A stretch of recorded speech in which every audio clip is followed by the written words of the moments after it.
Scottish and Southern Electricity Networks are investing £10 million to upgrade 7 substations across Aberdeen City.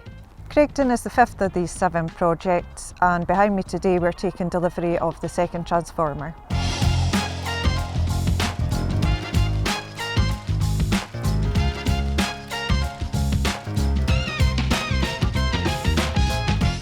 At Craigton, we are replacing the 11 kV switchgear, and we are also replacing the 2 transformers, which are about 55 years old now and at the end of their working life.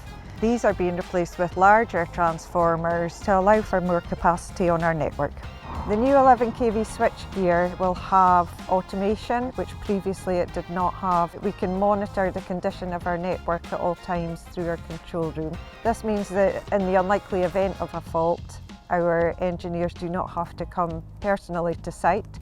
This can all be worked remotely from our control room, therefore saving any time our customers might be off supply. By carrying out these upgrades throughout Aberdeen, we are supporting our Net Zero goals with the latest automation technology and also increased capacity.